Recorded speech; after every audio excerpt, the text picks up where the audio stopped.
Et enfin, nous allons parler en tout cas de la copie des bonnes pratiques ou bien de la copie des modèles de référence.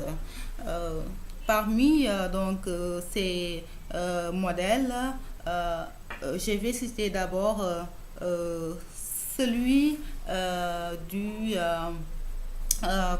du Mexique, initié donc par le gouvernement mexicain, qui est dont le programme s'intitule comment dire 13, 13 pour uno.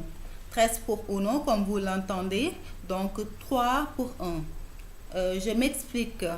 C'est-à-dire, ce programme a pour but de soutenir en tout cas financièrement les migrants dans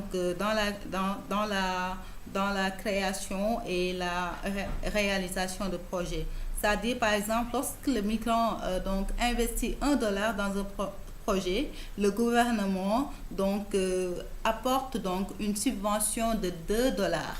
Donc, vous voyez, c'est un exemple. Par exemple, lorsque le migrant investit 1 million, donc l'État va investir lui aussi 2 millions, donc ce qui fera 3 millions. Et voilà, le migrant là peut mettre sur pied son projet.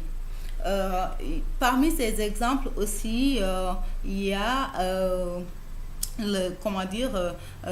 la diaspora band du Nigeria qui est initiée également par les dirigeants nigérians qui consiste à inviter la diaspora à investir dans leur pays et cette initiative a permis en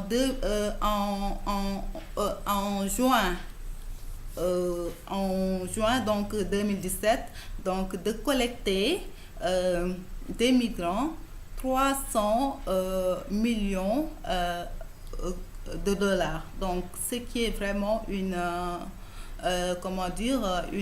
réussite, un succès rayonnant. Donc, ce sont des modèles auxquels il faut tenir compte et les copier. Voilà, si on veut vraiment avoir une migration organisée dans tous les domaines. Voilà. Et enfin, j'ai parlé des banques. Voilà. Ça, c'est une proposition. C'est-à-dire, les États doivent en tout cas négocier pour que ces coûts de transfert puissent être considérablement diminués, ou bien de créer en tout cas des banques auxquelles ces fonds vont passer. C'est l'exemple par exemple du Paraguay, qui est j'ai lu un rapport en tout cas de l'OIM où ce pays a finalement créé sa banque nationale et qu'il a implanté dans les pays où se trouvent ces migrants, pour que les transferts puissent passer par là.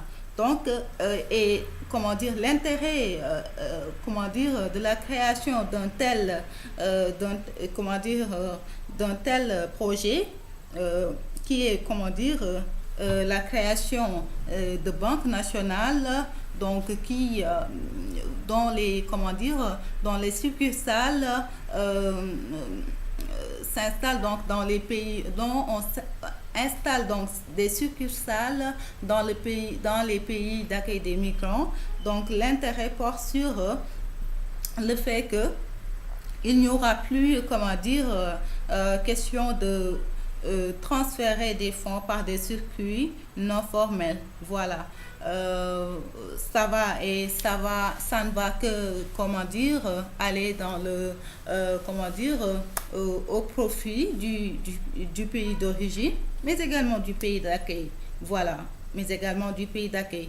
Et aussi, il faut inciter les États à ratifier la Convention de 1990 des Nations Unies sur la protection de tous les travailleurs migrants et les membres de leur famille. Donc, ce qui permet vraiment à ces migrants-là aussi qui sont irréguliers, donc de transférer dans les circuits formels, mais également d'être régularisés, vraiment, si c'est possible, de régulariser ces migrants, et donc ce qui leur permet donc de faire passer leurs fonds donc dans les canaux légaux. C'était tout pour la migration, la thématique migration et développement. Donc, je vous donne rendez-vous très prochainement sur une autre thématique, toujours dans l'optique de repenser la gouvernance des migrations. Amitié, Mariama.